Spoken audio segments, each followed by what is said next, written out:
Yeah. Really. Nick Wilson with Dan Brownlie after the Easter win over Southall. And Dan, did you start to doubt for a point that goal was going to come? Never doubt. Yeah, of course you do, particularly against a side like that were prepared to sit in and make it ugly and break up play and be difficult.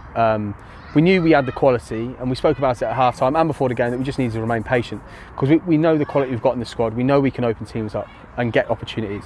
It's just being that calmness in front of goal, and particularly in the second half we created 2, 3, 4 really good opportunities. And I think sometimes I've heard supporters talk about front three not doing it, or like our attacking threat being less.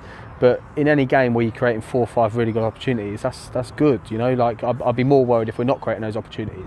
Like the tide will turn in terms of the prolificness in front of goal. But again, these games, particularly when you get near to the end, it doesn't matter who you're playing. They're always separated by these tiny margins. And look, I don't think Southall will kind of argue against me that I think they couldn't necessarily came for a draw, but a draw would have been seen as a really good point, and they made it really difficult. The time it took to do everything, the way they sat in, they committed good fouls in high areas, and they made it really, really complicated. But we rolled the dice and it paid off, thankfully. It could be seen as a big decision, taking your top scorer off in a game where you need a goal, but you brought Brody Pitt on and he's ended up scoring the winner. Yeah, look, taking Brad off taking anyone off is a big decision, and there's been a few people asked that I've got to make big decisions. That's not related to Brad, it's across the team, but that's been all season. You know, leaving Ben Cook on the bench at times, leaving Nathan Smart on the bench is a big decision. Like I've said before, when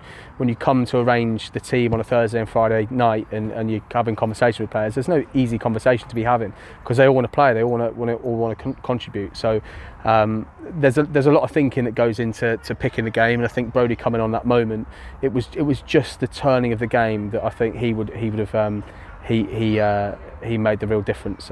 So Brad did well, fantastic save. He made a couple of good saves, keeper, brilliant keeper. He made a great save off Brad. So there's big decisions to be made every week. It's not unique to taking your top scorer off, but we know what Brad's capable of, and he's displayed that. He's whilst he's been semi-goal shy of late, he's certainly contributed with a ridiculous amount of assists when you look over the course of the last 7-8 games. So there's no worry there.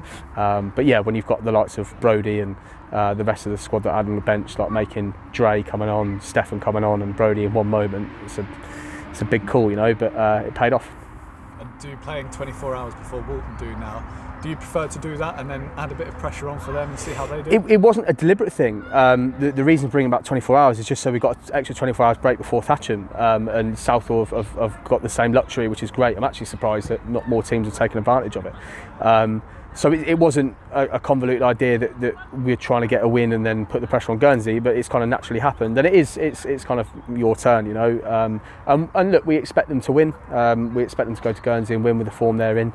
But if they don't, it makes it quite exciting. So we've done our job. It's now looking at what they're doing, and we'll then go to Monday with the same intent and see if we can just keep doing what we're doing.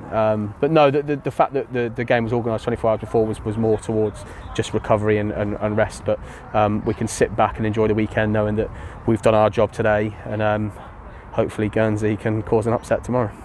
And you've had a settled starting lineup for the last few weeks, of course, where possible. Do you keep that going now for Monday, or do you look to rotate for the Thatcham game?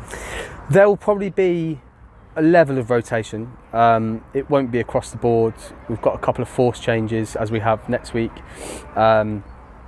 But to be honest, I've not really thought about it. Today was the important one. We weren't going to take our eye off the game and then start worrying. Not going to worry about Thatcham now and on.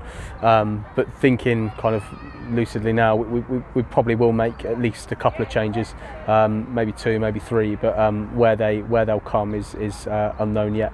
But that's a trust in the squad, you know. Like Brody has got strong arguments for starting, but he has in the last 3 weeks. You've got Stefan, who contributed brilliantly today. You've got Mark Scott, who's been fantastic in goal for us on Tuesday.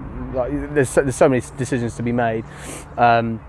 So yeah, we'll go to Thatcham with the intent on trying to win the game, but it's not going to be an easy one against a side that are very difficult to play against on a difficult pitch.